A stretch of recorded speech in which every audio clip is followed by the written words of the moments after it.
So if you're thinking about quantum mechanics first, the quantum state of the universe is this wave function, which John von Neumann, famous mathematical physicist, taught us years ago, can be thought of mathematically as a vector in a fancy vector space called Hilbert space.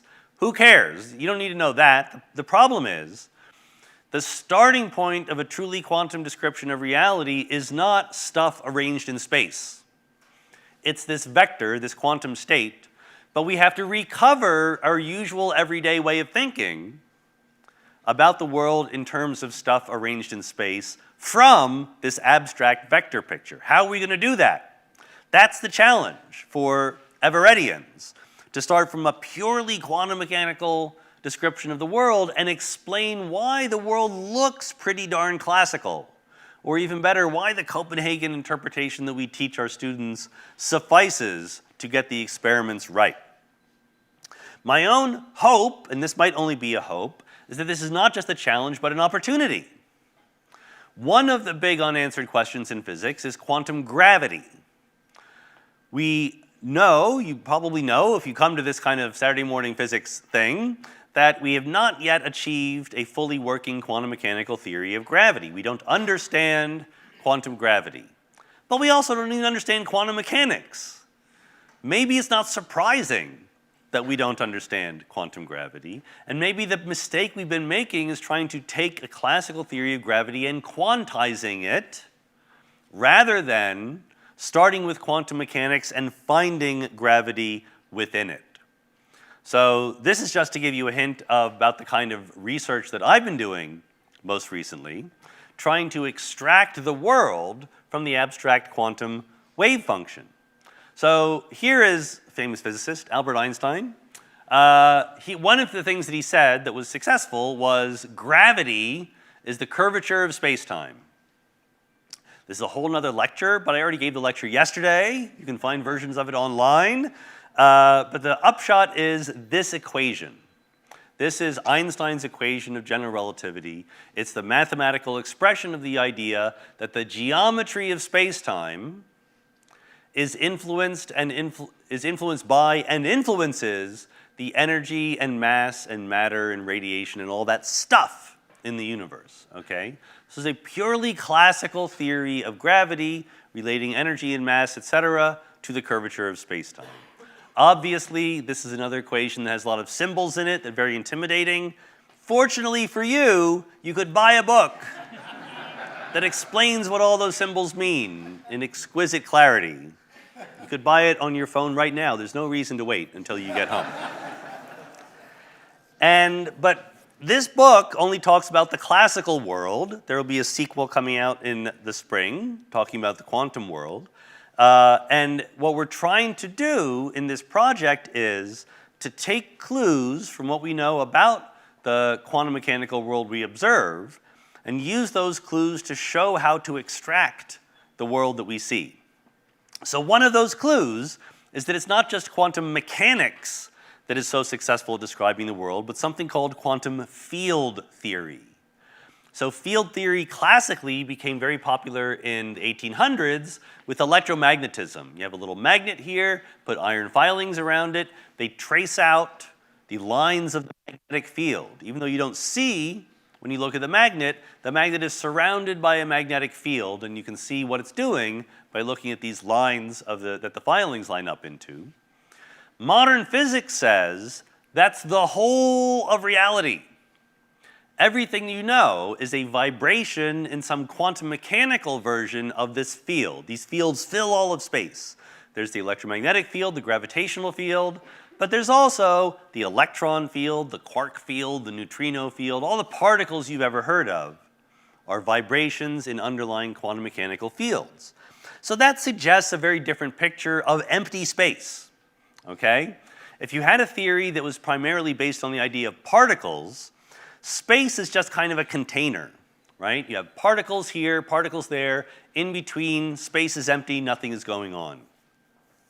In field theory, in quantum field theory, that's not exactly right. Even empty space is kind of an exciting place.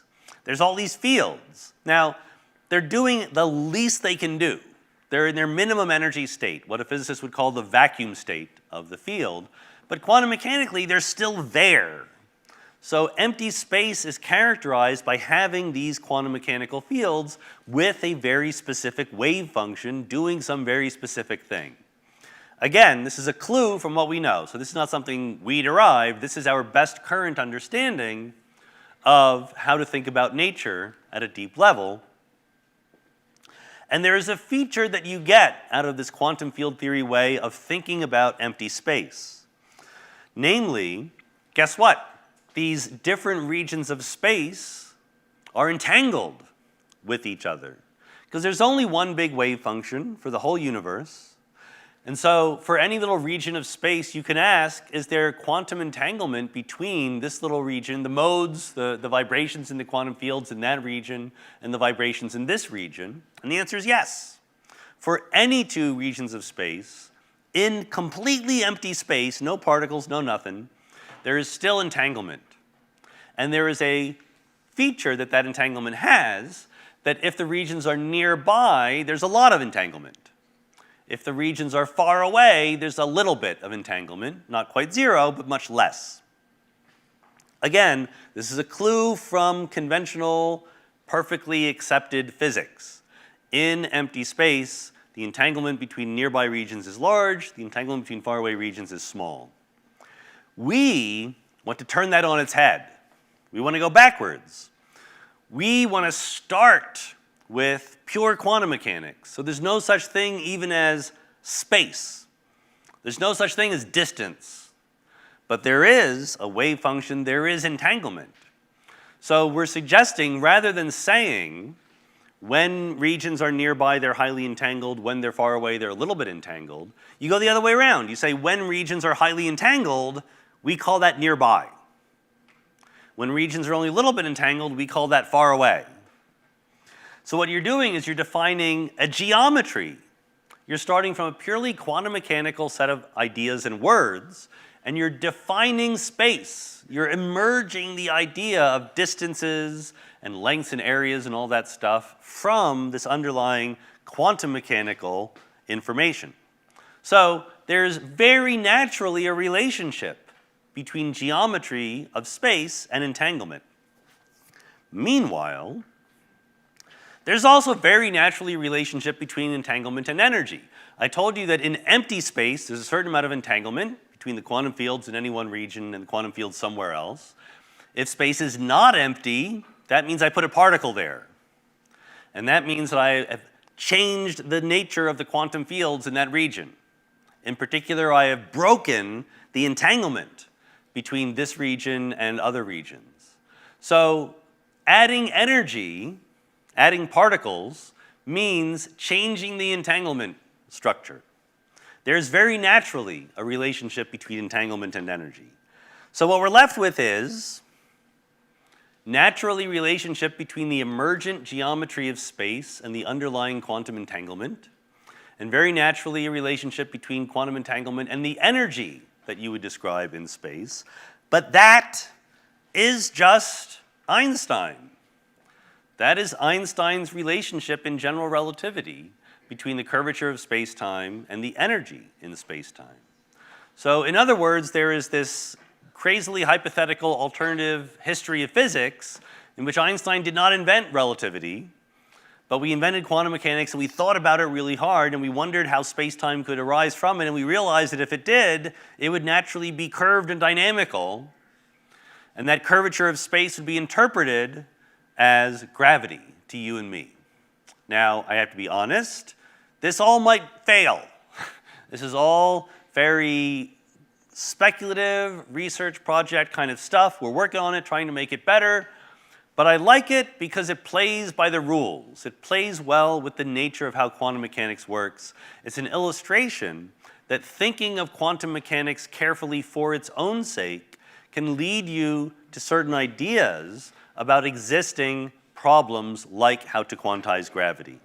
So I think we spent over 100 years with quantum mechanics without quite understanding it. It is time to climb out of the box and take our quantum world seriously. Thank you very much.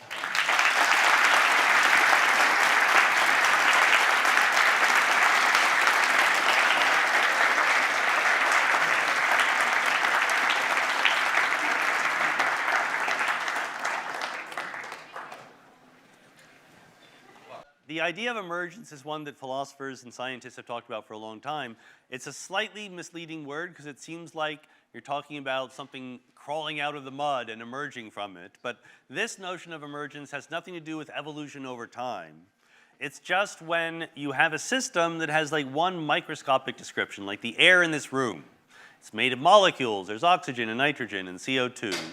But there's a whole nother way of talking about it that is maybe an approximation, but captures a lot of what matters. Namely, you can talk about the air in the room in terms of its density and pressure as a fluid, right, with temperature and velocity and things like that. So when there is a pattern hidden implicitly inside some microscopic theory, we talk about an emergent macroscopic version of it. The whole classical world, in the picture I just told you today, is an emergent approximation to the underlying quantum mechanical world. Now, there's a debate about whether emergence only works in that direction, from the microscopic world to the macroscopic world, or whether under certain circumstances, the macroscopic world affects the microscopic world in some way that the microscopic theory was insufficient to account for. I think that when it comes to physics, that just doesn't happen.